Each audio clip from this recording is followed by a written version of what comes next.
Kali ini kita akan bahas salah satu ikan paling kontradiktif di dunia, Arapaima. Di satu sisi, dia adalah keajaiban alam, tapi di sisi lain, dia juga ancaman ekologis sekaligus komoditas global. Loh kok bisa? Jadi yang mana sih yang benar? Yuk kita bedah bareng-bareng. Oke, untuk benar-benar ngertiin ikan ini, kita harus mulai dari rumahnya, jantung Sungai Amazon, tempat di mana seharusnya raksasa ini berada. Kenapa sih disebut fosil hidup? Wah, ini ada alasannya dan keren banget. Para ilmuwan nemuin kalau karakteristik tubuhnya itu mirip banget sama fosil dari zaman Jura, lebih dari 145 juta tahun yang lalu. Coba bayangin, makhluk dari zaman dinosaurus yang masih berenang di sungai kita hari ini. Dan ukurannya jangan ditanya, bener-bener raksasa. Panjangnya itu bisa sampai 4,5 meter dengan berat 220 kilogram.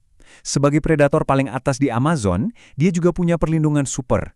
Sisiknya itu tebelnya sampai 6 cm. Saking kuatnya, gigi piranha yang super tajam aja nggak mempan. Gila kan? Kayak pakai baju zirah alami gitu. Nah, sebagai predator puncak, perannya itu penting banget. Arapaima ini ibarat polisinya Sungai Amazon. Dia menjaga keseimbangan dengan ngontrol populasi ikan lain. Tanpa dia, wah bisa-bisa seluruh rantai makanan di sana jadi kacau balau. Tapi, nah disinilah ceritanya jadi rumit. Justru semua kehebatan yang bikin dia jadi raja di Amazon malah jadi mimpi buruk begitu dia keluar dari habitat aslinya. Ini nih, pertanyaan utamanya. Kenapa makhluk sekeren ini justru dilarang di banyak tempat, termasuk di Indonesia loh? Memelihara ikan ini dianggap sebagai tindakan ilegal. Kok bisa? Dan ini bukan cuma sekedar peringatan atau aturan biasa ya. Di Indonesia, kalau nekat memelihara secara ilegal, hukumannya bisa sampai 6 tahun penjara. Ini nunjukin betapa seriusnya ancaman yang bisa ditimbulkan ikan ini buat ekosistem lokal kita. Jadi, intinya begini. Di rumahnya sendiri, di Amazon, Arapaima itu pahlawan penyeimbang.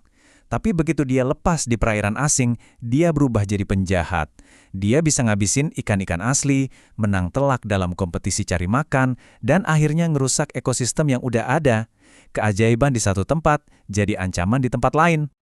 Tapi tunggu dulu, kalau ceritanya cuma soal baik versus jahat, kayaknya terlalu simpel ya. Ternyata ada satu lapisan lagi yang bikin kisah Arapaima ini jadi jauh lebih kompleks. Jadi, dulu itu Arapaima banyak banget ditangkapin sampai populasinya di alam liar anjlok drastis. Karena itulah dia sekarang dilindungi sama CITES. Ini semacam perjanjian internasional gitu, yang mengontrol perdagangannya secara ketat biar dia nggak sampai punah. Terus gimana dong caranya biar orang tetap bisa dapat Arapaima, tapi yang di alam liar tetap aman? Jawabannya, ya diternakin, dan Peru jadi jagoannya soal ini. Mereka berhasil berternak Arapaima secara legal dalam skala besar, mengubahnya jadi peluang ekonomi yang juga bisa ngebantu konservasi. Dan jangan bayangin ini peternakan kecil-kecilan ya.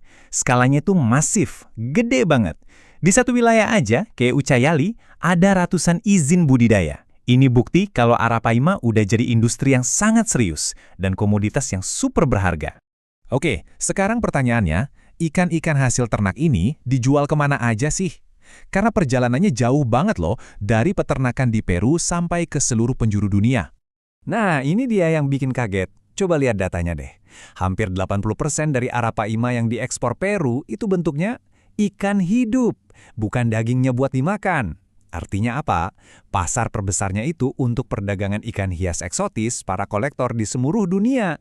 Terus, siapa nih yang paling banyak beli? Ternyata juaranya adalah Hong Kong. Mereka borong lebih dari separuh total ekspor ikan hidupnya di tahun 2020.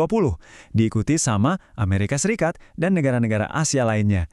Ini nunjukin kalau permintaan buat jadiin Arapaima pajangan akuarium itu gede banget. Diagram ini nunjukin betapa kompleksnya industri peternakan Arapaima ini. Mulai dari pembenihan telurnya, dibesarin, diproses, sampai akhirnya dipasarin ke seluruh dunia. Tiap tahapnya itu butuh pengawasan super ketat. Justru karena kerumitan inilah, Arapaima bisa diperdagangkan secara legal dan berkelanjutan, mengubahnya dari sekedar ikan liar jadi produk industri yang terorganisir. Jadi sekarang waktunya kita gabungin semua kepingan puzzle yang tadinya kelihatan saling bertolak belakang ini. Inilah dia, inti dari paradoks Arapaima. Dia adalah 3 hal sekaligus. Pertama, dia keajaiban evolusi yang tak ternilai. Kedua, dia ancaman ekologis yang sangat berbahaya.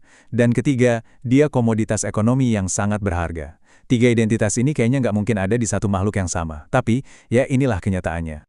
Ini ninggalin kita sama satu pertanyaan besar yang bikin mikir. Kalau satu makhluk bisa jadi harta karun, ancaman, sekaligus produk, gimana caranya kita nentuin masa depannya? Mengelola Arapaima itu artinya kita harus menyeimbangkan antara konservasi, perlindungan lingkungan, dan kepentingan ekonomi. Gak ada jawaban yang gampang kan? Cara kita menavigasi paradoks inilah yang akan menentukan nasib si ikan luar biasa ini, dan juga nasib ekosistem di seluruh dunia.